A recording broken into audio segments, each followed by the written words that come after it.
everybody, how's it going?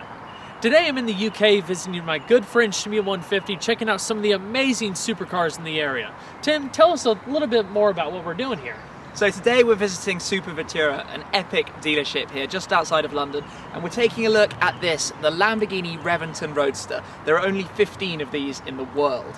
As always, this is going to be a detailed, in-depth review of the Reventon. We'll start it up, show the engine, get an exhaust clip, and go over the performance data, and show you many of the unique aspects of both the interior as well as exterior. And so, without further ado, let's go ahead and start her up, let her run. The Roadster features a special metallic matte finish called Reventon Grey, a slightly different shade compared to the coupe.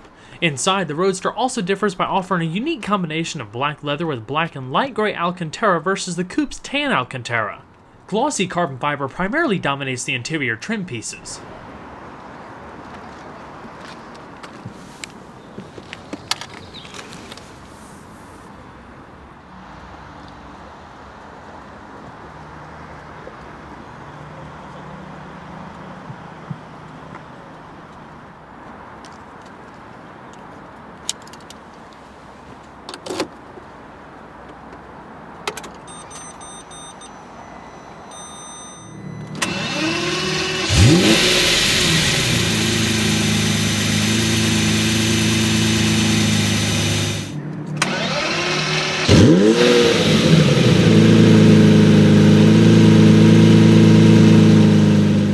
The Reventon was only available with Lamborghini's 6-speed E-gear single-clutch automated manual transmission, a semi-automatic electro-hydraulic system that replaces the need for a clutch pedal. You can place it into a fully automatic mode, but most drivers will likely prefer to manually change gears via the carbon fiber steering wheel paddles. There's no parking gear, so you would typically pull both paddles towards you simultaneously to place the car in neutral, then set the parking brake. The gearbox is tied to the car's 3 driving modes, including Normal for day-to-day driving, Corsa, which livens things up a bit for quicker response and more spirited driving, and Low Adherence for safer driving in adverse conditions. Corsa also opens the door to engage the built-in launch control system when traction is switched off, which Lamborghini appropriately calls Thrust Mode. Reverse is selected via a button labeled R to the right-hand side of the dash, and the power rack and pinion steering is mechanically assisted, routed through a unique 3-spoke wheel wrapped in Alcantara and accented in carbon fiber trim. The aggressively contoured steering wheel features big bolsters up top and your horn buttons in the upper spokes. The Reventon's bespoke instrument cluster consists of 3 reconfigurable TFT liquid crystal displays replacing the Murcielago's analog gauges. They're set within a structure machined from a solid piece of aluminum and surrounded by a carbon fiber casing. One looks like it came straight out of a fighter jet, while the other features more traditional round dials. The fighter jet layout is unlike anything I've ever seen before in a production car. The tack has 2 angled lines that move in unison as you accelerate while displaying your current gear. The ground speed indicator to the right cycles through the numbers along with displaying an acceleration percentage readout. Your vehicle status gauges are located in the middle of both settings, and a G-force meter is up top in the center display. Every now and then we get to see a manufacturer step out of the box to create something truly special for the sake of making a statement. Whether that statement conveys newfound engineering tactics or advancements in design, the Lamborghini Reventon was a prime example of both. Based on the Murcielago LP640, the Reventon was the most extreme, expensive, and exclusive car Lamborghini had ever produced up to that point. First appearing back in 2007, the coupe carried a price tag of €1 million and was limited to 20 units. It sold out almost instantaneously. The Roadster, on the other hand, wasn't introduced till 2009. It differed in a few subtle aspects, but most importantly it was limited to just 15 units and cost about 10% more than the coupe. This example featured here is one of only 3 right-hand drive Roadsters and supposedly the only one outside of Asia, so to have the opportunity to film such an incredibly rare vehicle might as well be a once-in-a-lifetime opportunity. For the most part, the Reventon is pretty much identical to a Murcielago underneath its bespoke bodywork, which combines an aggressive wedge shape with a dramatic and angular styling language inspired by the F-22 Raptor fighter jet. Not a single panel or lighting element is shared with the LP640, making it look unlike anything else out there. Of course, to truly appreciate what the Reventon is all about, you need to carefully examine the finer details. Its highly technical and contorted shape looks sculpted and extremely precise. The way shadows are cast over the angles and matte finish make the car look brutally fast from every angle. Up front, the Reventon is characterized by a sharp central arrowhead with forward-projecting intakes that feed massive amounts of air to cool the front brakes. A carbon fiber lower splitter smooths the air as it passes under the front clip and down the flat underbody to a more aggressive rear diffuser, creating additional downforce. Bespoke bi-xenon headlamps feature LED daytime running lamps and indicators within carbon fiber housings, paired with special heat-resistant LED tail lamps out back with 3 distinct lighting elements that continue the aero theme. As you look down the body sides, notice that the wheel arches are not entirely circular like the standard LP640. They each have 3 distinct creases which form the basis for many of the styling lines found on the doors and fenders. It creates an interconnected web or network of angles that looks stunning in person. Extreme attention to detail is what makes this car so special. The fighter jet inspiration also continues with the overall stealthy appearance. About 95% of the car is completely devoid of glossy surfaces, including the paintwork and majority of carbon fiber components. The only exterior sections that have a gloss finish are the wheels, the sections just ahead of the upper side vents, windshield surround, and side view mirrors. Building upon the LP640, the Reventon benefits from an inherently stiff chassis composed of high-strength tubular steel with carbon fiber components, joined together by high-grade adhesive and rivets. Therefore, stiffening up the Roadster didn't require much in terms of added reinforcements, making it weigh just 55 pounds more than the coupe. The body panels, aside from the steel door skins, are also made from carbon fiber.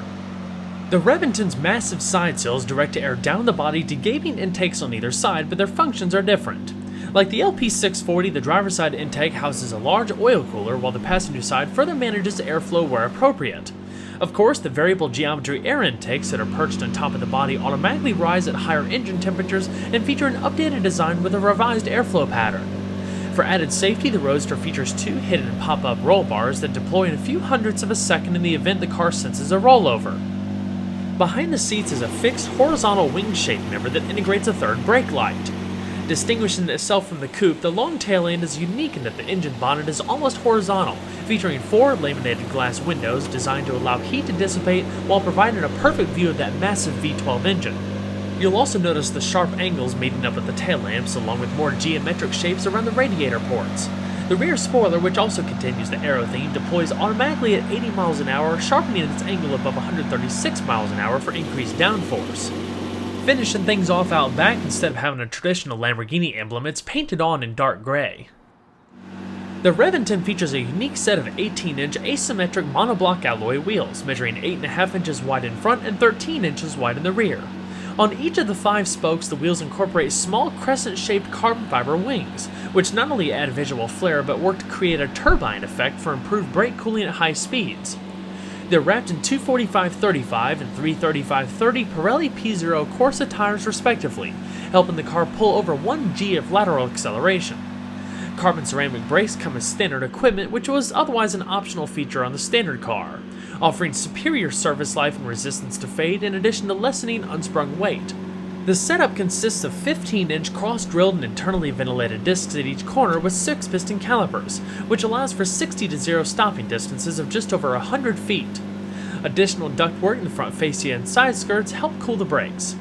The Reventon also came standard with Lamborghini's viscous traction permanent all-wheel drive system. It's primarily rear-biased under normal conditions, but in the event of loss of traction, it can send up to 35% of the engine's torque to the front. Limited slip differentials can be found in the front and rear with 25 and 45% lock-in ability respectively. At each corner you'll find an independent double wishbone suspension with hydraulic shock absorbers and coaxial coil springs, featuring anti-dive and anti-squat properties. If need be, the front end can be raised by about 1.6 inches to clear speed bumps, driveways, and the like. Overall length is 185 inches with a width of 81 inches and a height of 45 inches, riding on a 105-inch wheelbase. Dry weight for the Roadster is 3,725 pounds, with the majority of that weight riding over the rear axle. The Reventon Roadster features the more powerful 6.5-liter V12 found in the Super Veloce LP670. Compared to the LP640's mill, the 2 engines are pretty much the same, only the SV features revised valve timing and a modified intake system to boost horsepower for the Roadster by 20 compared to the coupe, the latter of which benefiting from 10 additional brake horsepower over the standard engine. However, torque remains the same between the two. There's a ton of carbon fiber components in the engine bay and bracing for added rigidity. The engine is entirely constructed from aluminum and features 4 chain-driven overhead camshafts, 4 valves per cylinder, sequential multi-port fuel injection, and a dry sump lubrication system. The latter allows the engine to be mounted deeper into the chassis ahead of the rear axle for a lower center of gravity and improved weight balance. The compression ratio is rated at 11:1 with a red line of 8,250 RPM. Together, this allows the Roadster to develop an incredible 670 PS or 661 brake horsepower at 8,000 RPM and 487 pound-feet of torque at 6,000 RPM.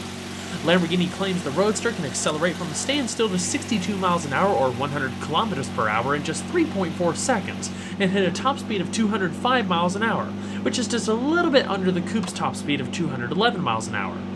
The modest increase in power probably helps combat the Roadster's 55-pound weight penalty over the coupe. Comparing manufacturer estimates, the Roadster doesn't appear to be any quicker. For an added touch of detail, the fuel tank lid is built from a single block of aluminum. As far as fuel economy, with a 26.4-gallon tank and running on required premium gas, EPA estimates range between 9 miles to a gallon in the city and 14 on the highway, averaging around 11 miles to a gallon. Pressing the flush-mounted door handle releases the vertical doors, a signature hallmark to all V12 Lamborghinis since the Countach. The general layout of the interior doesn't differ from your typical Murcielago, but where the Reventon really stands out is the extreme specification. I mean, being a top-tier Lamborghini model, it comes with every single option offered at the time, not to mention some unique bits. These seats are different from the ones in your standard LP640 and are actually the same ones found in the Super Veloce. They're manually adjusting carbon fiber racing buckets that don't offer too much in terms of comfort but have a tremendous amount of support. The only thing really missing is a built-in 4-point racing harness. Behind the seats you have small storage nets and adjustable seat belts. The Lamborghini crest is stitched on the upper headrest. Materials used range from premium Alcantara, leathers, aluminum, high gloss, and matte finish carbon fiber. Attention to detail is also really nice, emulating the whole fighter jet theme. You have the arrow pattern coming across the middle portions of the seat, light accent double stitching, and Reventon logos stitched into the door panels. The upper door panels and dash are wrapped in leather, as is the windshield surround. You have Alcantara underneath the dash and the majority of the center console, as well as a manually adjusting steering column. So let's go ahead and see how she sounds.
So let's go ahead and shut her up.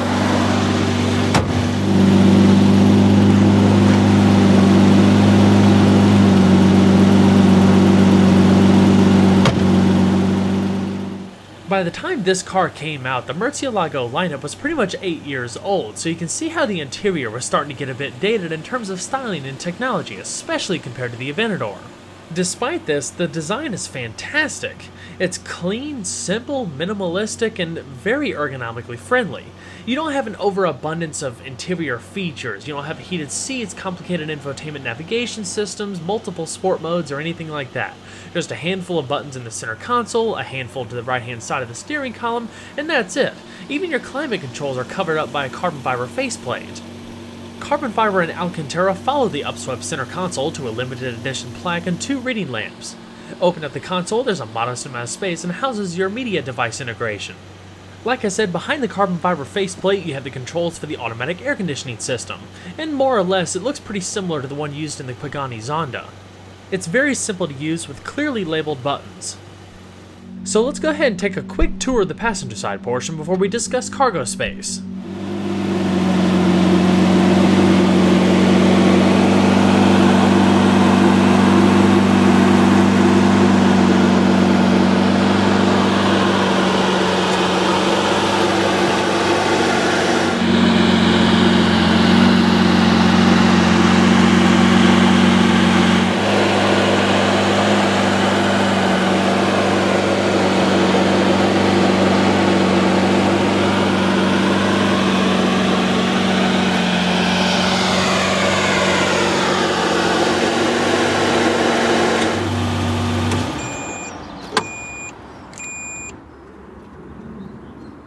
With more of a focus on performance over practicality, most supercars in this class don't have a lot in terms of cargo space, and that goes the same with both the Reventon and the Murcielago. Up front, you have 4.3 cubic feet of cargo space, which is just enough for a few small items, but if you use it to stow the top, your cargo space pretty much diminishes. There is some illumination that you can turn on so you can see easier at night. Hope you all enjoyed Kyle's in-depth video with the Lamborghini Reventon. You can't stop laughing at me saying you're all being British. We're going to go now into Super Ventura and take a look at the other cars they have in store. Take care, guys.